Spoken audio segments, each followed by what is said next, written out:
Yo guys, it's your boy Dylan alongside with my dad. Yo! And today we're going to be predicting week 3 of the 2024-25 NFL season. What a season it has been already. Some shocking stuff around the league, the whole 9 yards. And we'll also kind of ramp up the 3 teams that we think that are kind of, they're off to a bad start, but 3 teams that are off to a surprising 2-0 start that we think is kind of surprising. So, before we get to that part, let's get 2-0, you mean?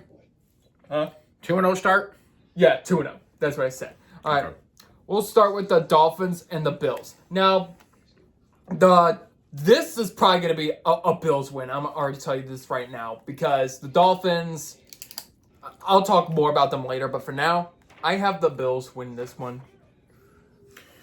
There's always the optimism that there could be a chance for the Dolphins, and that is one team I will also talk about later on in this thing. However, there just doesn't seem that chemistry. Everything just really seems off with the Dolphins. The Bills have it going for them. They have a versatile quarterback in Josh Allen. He can not only run, he can also throw the ball. He is a dual threat, both sides of things, and they have an atrocious killing defense over here, guys. They have a very scary good team. I think this is a win for the Bills. All right, moving on to Bengals and Vikings. Bengals, good news, they're 2-0. Bad news, Joe Burrow is going to be out for 3 months. And they used Browning, and Browning actually got them the win this past week against the Browns. Which is optimism. It was against the Jaguars. They played Jaguars. My fault. They played against the Jaguars. That was week 1. But the Vikings, they're also going to be without JJ McCarthy, but that's only for a couple weeks maybe. Yeah. So both teams are pretty much going to be using their second string pretty much. I have the Bengals winning this one. It's hard to put something on that. It's a back and forth. I would have to go. I think the Vikings are going to have the upper edge of this. So it will be rather interesting to see. I think the Vikings will squeak out and become 2-1. Ooh, okay. And by the way, Browning is not a bad QB backup for the Bengals. And with the 2-0 start, let's see if maybe Browning can try to continue with the Bengals' success so far. It's better than the past years. Mm-hmm. The last 2 years were 0-3, so... Anyways, Texans and Jaguars. The Texans, unfortunately, I will talk about them later on, but they are off to an 0-2 start. As for the Jaguars, they won week 1, but they lost to the Bengals. I do have the Texans finally getting a little rebound here, but like I said, I will talk about the Texans here in a second. Last week they lost by a point, so. Yeah, they did. But I'll talk about them here. And that is one thing I'm really concerned about as well, too, the Texans.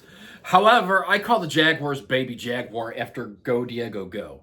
That being said, I still am not convinced that Baby Jaguar, the Jaguars, are really the solid team. I am worried about the Texans. I really am. This is a game they must win.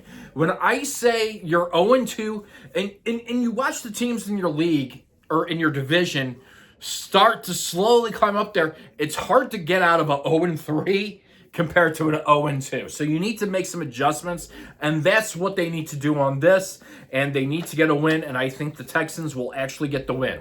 All right, moving on to Colts and Titans.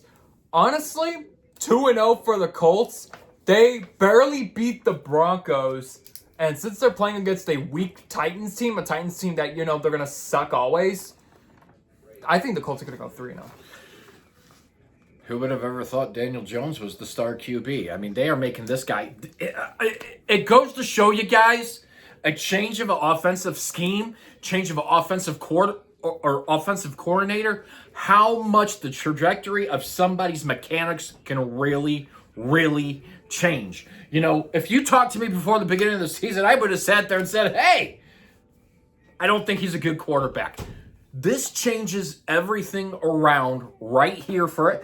I don't see Teen Titans, or Tennessee Titans as I would call it, doing anything collateral or any damage to the Colts. I think Daniel Jones starts these Colts off to a 3-0 start. All right. Moving on to Raiders and Commanders. Both teams are 1-1. I think both teams won week 1, but they lost week 2. Correct. So because the Raiders, they did lose to the Chargers, and the Commanders, they lost to the Packers in week 2, which the Packers, they're goated. So, I actually have the Packers, oh my goodness. I have the Commanders win this one. You know, it's nice. Well, okay, so the Commanders, Daniels, Raiders, Geno Smith. You know, as much, I think what's going to really hurt is Geno Smith being their quarterback. And that's really one of the things they're going to have to look at. Here in Washington, well, the Commanders, they're a very good team. I think the Commanders get a win. All right. Moving on to the Rams versus Eagles. Now, remember, if we go back to January of 2025, the Rams were technically the team that was the closest to knocking off the Eagles or trying to defend or trying to make sure they don't win the Super Bowl, which unfortunately then after the divisional playoffs, the Eagles, they just pounced on everybody else. They almost dog-walked the next 2 teams on their list. They pretty much did. Yep. But the Rams, they're like what, 2-0? Yeah. They're not that bad of a team. They might be 3rd place in the NFC West, but they've got a team. But I do have the Eagles starting 3-0 because it's the Eagles. Because it's the Eagles. It's the tush push. You know, I'm going to talk about that. The Rams are in good position. The Eagles are in good position. I said the Eagles were going to win last week, and I'll talk more about that later. But the Rams have a very good team as well, too. However, I just think the tush push is a little bit too much for these teams, and that's what gets the upper edge to everything. I think the Eagles walk away 3-0. Because then again, it's the tush push in the Eagles. Falcons and Panthers. Panthers, same old Panthers. They're 0-2. As to where the Falcons, you know, they're 1-1. They are 2nd place in the NFC South. So, not bad. Again, not a bad start. They did beat the Vikings in week 2. So, Week 2, yep. For them to get their first win. I think they will start their first 3 weeks as a 2-1 team. You know, I don't see anything convincing, even though I thought the Panthers were going to move up in the world this year. Nothing convinces me about that. Between these two, if I had to flip a quarter, I'd say the Falcons will start off 2-1, which is good for them. You know, and it's one of those things. If the Falcons can fix their mechanics, they'll be a better team. All right, moving on to Steelers and Panthers. Patriots. Oh my gosh. My English. All right. So the Steelers, after winning week 1, they lost week 2. The 1 week that I gave Aaron Rodgers after a wonderful start to the season. All right. Now, with the Patriots, they won. Mike Vrabel. Yep. They were able to rebound and win week 2. So the Patriots, they're, not bad, 1-1. 1-1's better than what they were last year. Mm-hmm. 1-1's better. They were 1-1 last year, to be fair, because they upset the Bengals in week 1 of last year. But 1-1 start is better than 0-2. Knowing for a team like the Patriots, I do have the Patriots actually starting off 2-1 with the win over Aaron Rodgers. Here's the thing. I like Mike Vrabel as a head coach. I think he will be the right guy for the job once he gets settled in and everything. And he is just a guy that has a lot of heart and talent. And he's with a team that he played for the Patriots a long time ago. So this might work out for the best of them. The Steelers, I don't know. I'm back and forth. Something makes me want to say Aaron Rodgers, but then something wants me to give credit to the Patriots. I'm going to say the Patriots actually win this one. They go 2-1. Okay. We're in agreement with that one. Moving on to the Packers and Browns. Packers, with Micah Parsons, they are 2-0. As for the Browns, Joe Flacco is, let's just say this, they're 0-2. They're 0-2, and they're looking at going into different... Because the Browns suck. I have the Packers going 3-0. Hey guys, the love train coming through. Choo choo. I love the Green Bay Packers. I love the mechanics of this team. I love their head coach. This is a team that I am sticking by. If the season, as the season goes on, do not count them out of it, because I think they have a very legitimate shot at being in the Super Bowl this year, guys. This is a team that is gelled together, fairly young still, but has all the tools in place offensively and defensively. A very big leader. I love Jordan Love, and I'm sticking with my Pack Attack. The Pack Attack is going to attack the Browns this weekend, and the love train's going to move through. Choo choo. All right. Don't you like my... Jets and Bucks. Justin Fields, I thought, there was a bit of promising after that week 1 loss. Actually have an offense, but yeah, they're 0-2 as well. They're pretty much just like the Browns. Well, the thing is, they can't even make the playoffs. That's the thing. Gotta win games. But the Buccaneers, they are 2-0. Another team that is off to a better start than the Jets, obviously. But anyways, I do have the Buccaneers actually going 3-0 as well. I would love to see the Jets win, but after watching this past week, they kind of fell diminishing backwards, which is, it's rough to see. That being said, the Bucks. I like Baker Mayfield. I think he is doing very well there. Keep rolling with it, Bucks. I think the Buccaneers win and improve to 3-0. All right, moving on to the Broncos and Chargers. Something stuck in my throat. Anyways, Big AFC division matchup. Unfortunately, the Broncos by a point. They lost to the Colts. As for the Chargers, at this point, something makes me say, I think they're the real team to beat in the AFC West. They probably are. I have the Chargers starting 3-0. It depends here. The best thing that could happen this week is the Broncos win, and it puts them to 2-1, 2-1.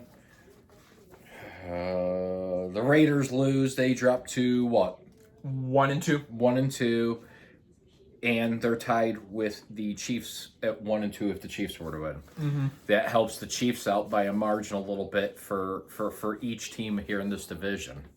That being said, Bo Nix has done very, very good this year, so I can't deny that. However, the Chargers look scary. This is a very, very big game that could go anybody's. However, like he said, if the Chiefs were to downward spiral, the Chargers is where it's at, and I would say the Chargers win going 3-0 into this week. All right. Saints and Seahawks. The Saints take season update. They are 0-2 in their tank season. As toward the Seahawks, 1-1. Yeah, they are 1-1. Because they beat Aaron Rodgers in week 2. I have the Seahawks winning, improving to 2-1, and then the Saints season tanking to 0-3. Yeah, they're gonna tank. It might be between the Saints and the Panthers this year for who gets the better draft pick. Honestly, that or the Dolphins. The Dolphins, too. Yeah, they're... Again, I'll talk more about them here in a few minutes. I say the Seahawks won. Okay. Seahawks. That's what I also have. Cowboys and Bears. The Cowboys narrowly pulled it off against the Giants last week. But then again, that just gets to show, without Micah Parsons, their defense just isn't that good. But, although I do have the Cowboys winning week 3 and going above 500 for the first time this year.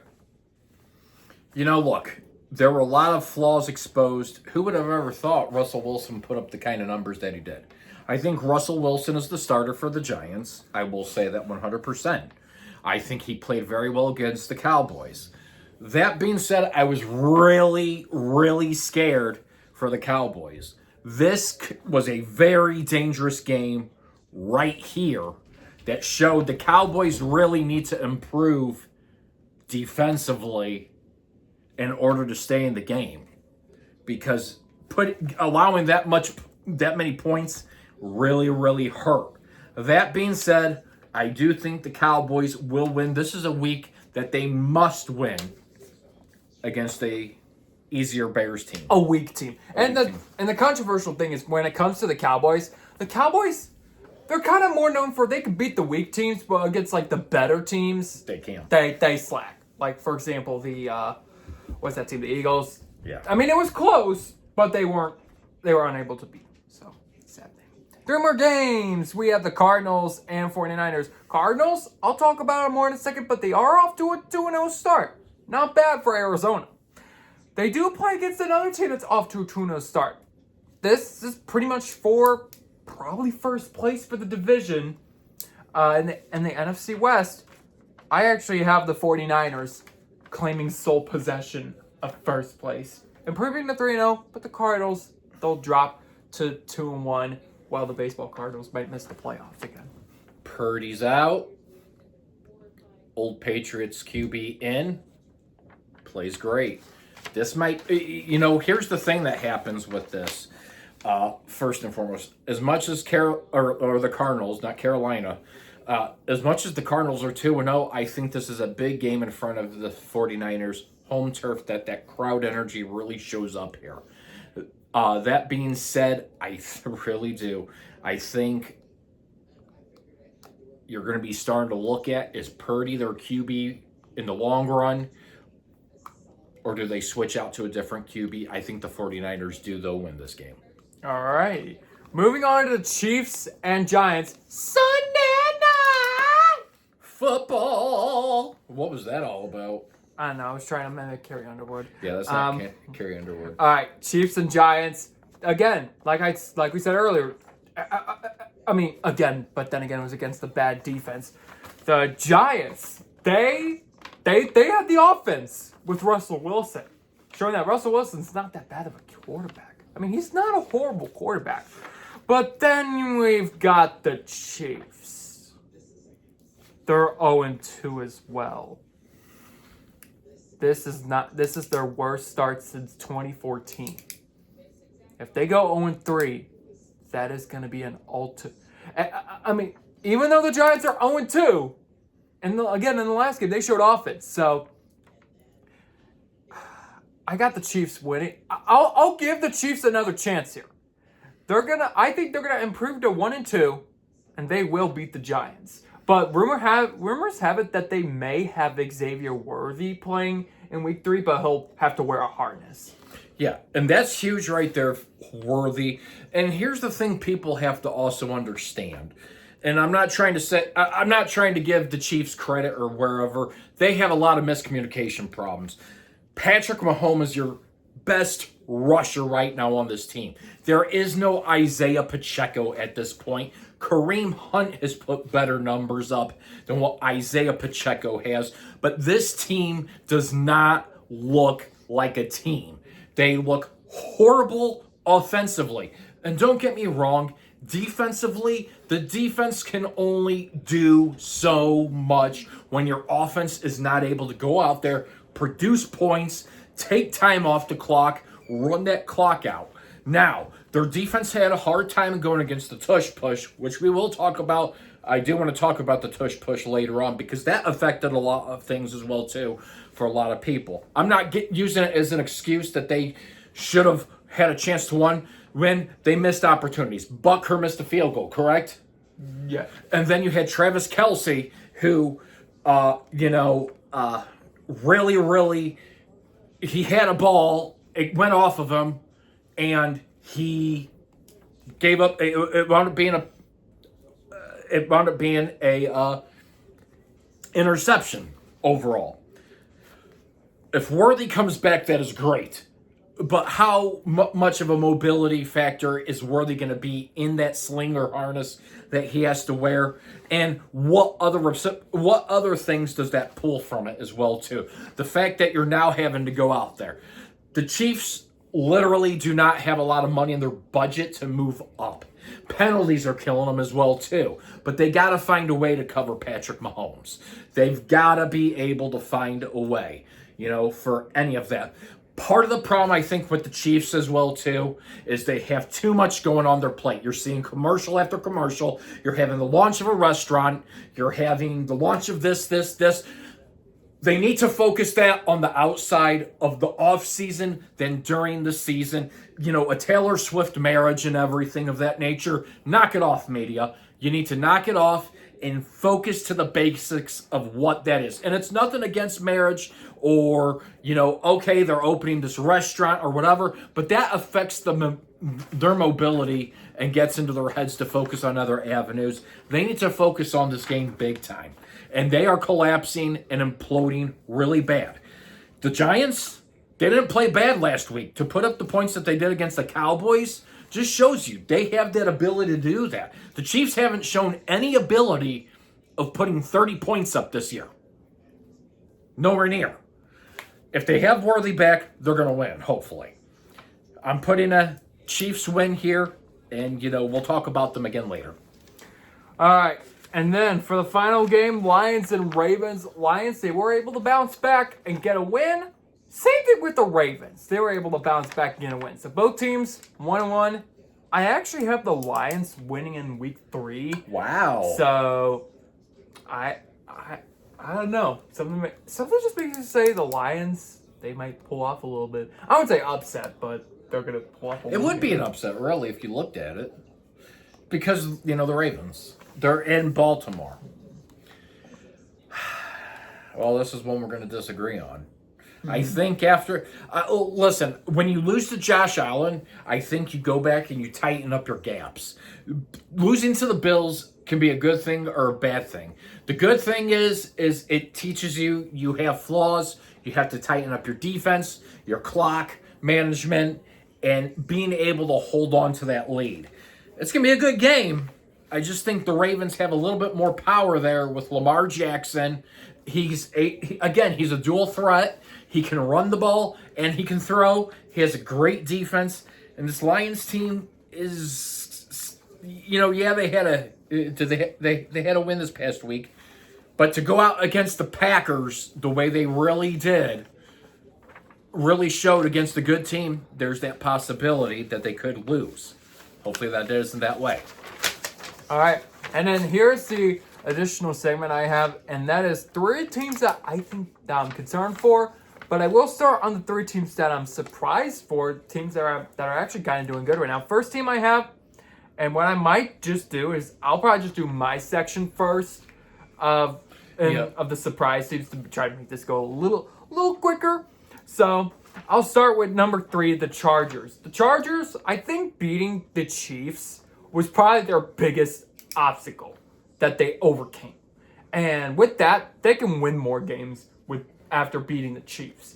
Right. I think they can win a couple more games. I think they can even improve from their 11-6 2024-25 season. So that is why I have the Chargers at number 3. Number 2, I have the Arizona Cardinals. Okay, maybe I shouldn't be surprised, but I do have them on this list because the Cardinals, the last couple of years, they just really weren't showing for what they did in the 2021-22 season. But hey, a 2-0 start, like I said, it's better than like a 1-1 or an 0-2 start. And the team that I am the most surprised for is the Colts. The Colts, I mean, they dominated the Dolphins, which again, for the last time, I'll be talking about the Dolphins here in a second. But narrowly beating a playoff team last year, or a team that was a playoff team last year, beating them in week 2 by a point, and actually having an offense with Daniel Jones, that might be a statement win by the Colts.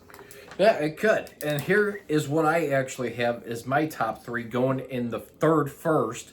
Again, I have the Cardinals as well, too. I agree. I like what chemically balanced the Cardinals Murray is doing. I think he's showing his ability as a leader. I think they're gelling together. I like what they're doing. As much as I have them losing this week to the 49ers, there's always the possibility that they can win. Anything happens. So that's huge. That being said, my number 2 would be the Chargers, surprisingly.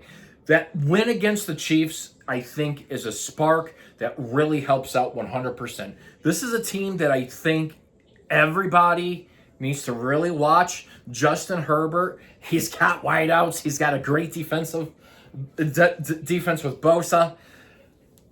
This team is going to be exciting for years to come. The Chargers are, especially under Harbaugh. My number one team. Who would have ever expected Daniel Jones and the Colts? Not me. I didn't expect the Colts. If you looked at me at the beginning of the season.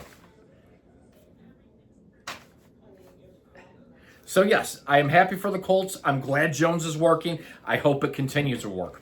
All right, and now for the three teams that I'm concerned, or we can go at. Number 3, I do have the Texans on this list, unfortunately. I mean, after winning back-to-back division titles and starting off 0-2, that could be a little bit for a cause of concern. Again, I have the Texans rebounding against the Jaguars. But if the Jaguars, beat the Texans, that's gonna be an ouch right there for the Texans. So that's why I have them at number 3. Number 2 is the Dolphins. Like I said, I think this is gonna be a tank year for the Dolphins as well. I think you have an injury-prone Tua Tagovailoa, and yeah, things are just gonna be depressing in Miami this year. But the one team that I think we're gonna all talk about, I think everybody's concerned about, and I'll talk about this for at least maybe a minute, is the Chiefs. They're the 0-2 team. Now, I've been reading around the internet. To be fair, I've been reading around the internet, of some of the comments.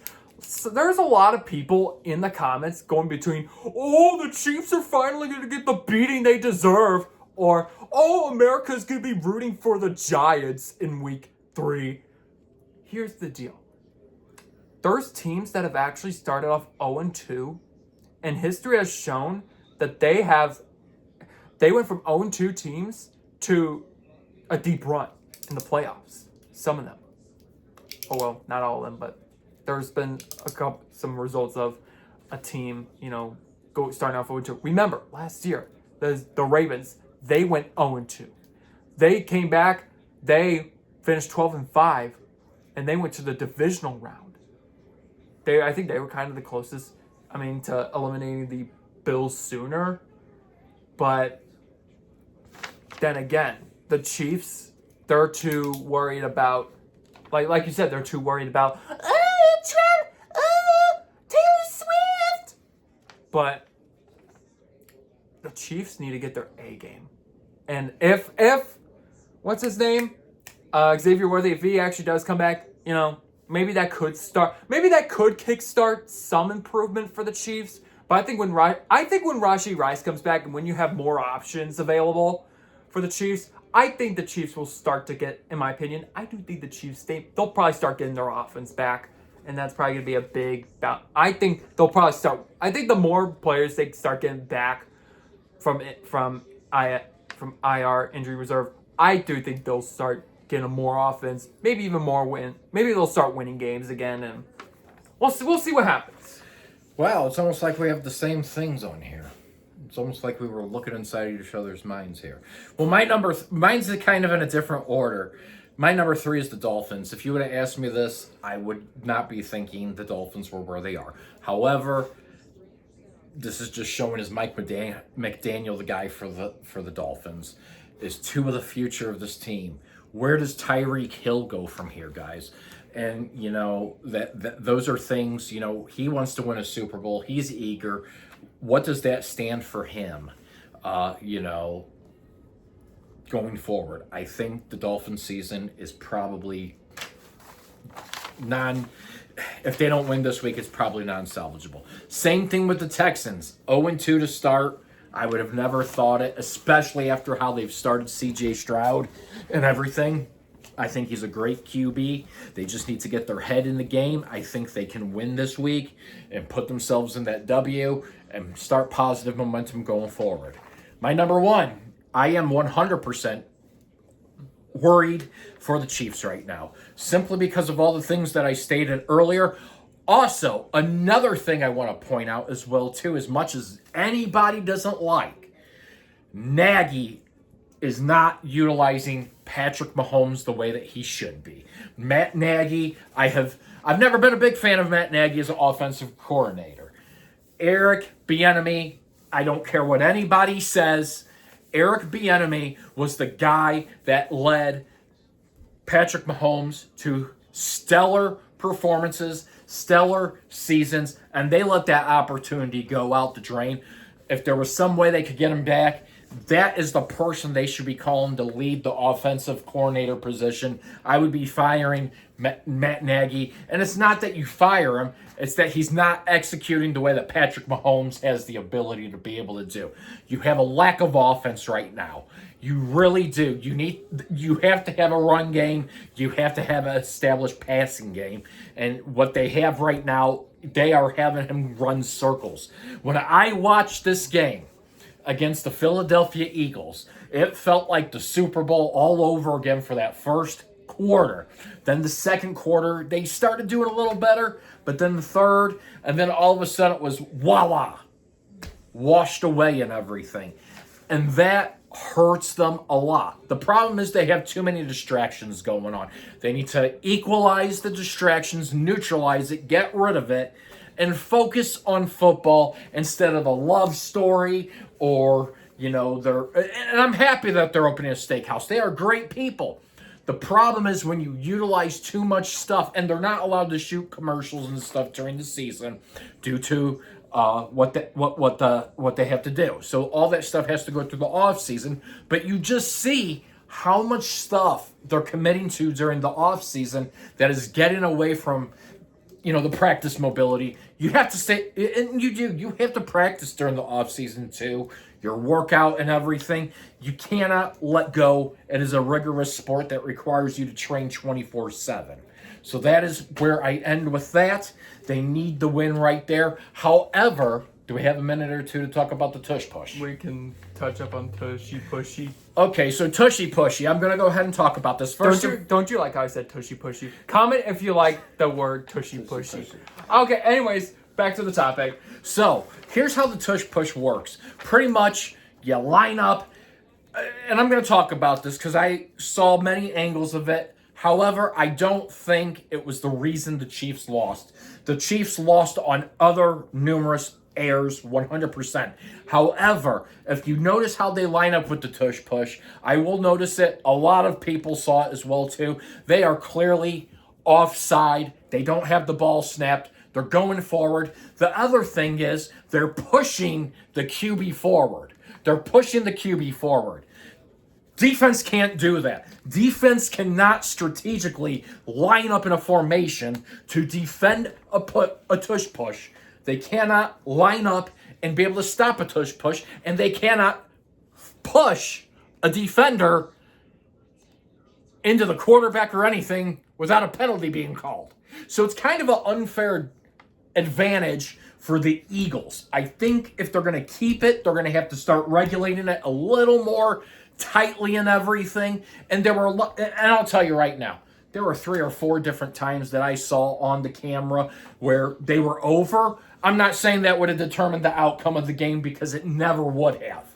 The Chiefs still faltered when you miss out on the interception that bounced off of Kelsey and then the Butker. That's, 10 points right there. However, I think the league really needs to start considering this tush push as a ban in whole, simply because if you look at a lot of the touchdowns that you're seeing, they're from tush pushes. They're from tush pushes. And that would be like picking up your quarterback and carrying him into the end zone, guys. I just don't think it's a fair advantage to push your player over to the end zone. We're playing football here. We're not playing tush push ball or carry your player ball. So those are things, and the offsides, you could see it. And, I noticed that a lot, too, in the Super Bowl as well, too. A lot of movement on that offensive line.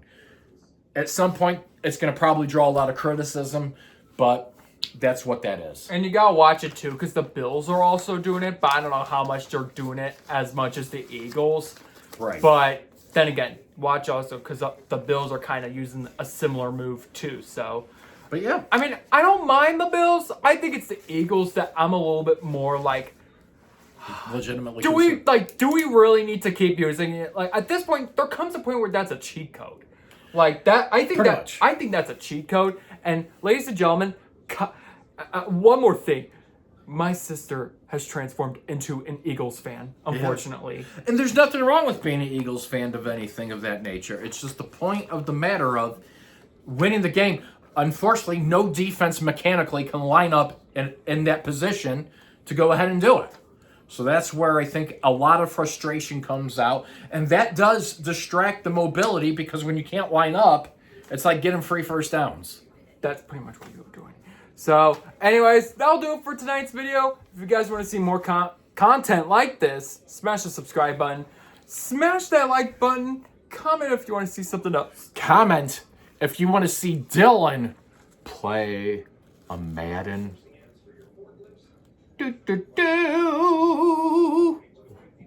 I mean, I'll probably be playing it later on. He'll be playing a Madden But video. until then, I will see you guys, or we will see you guys in the next video. Peace out.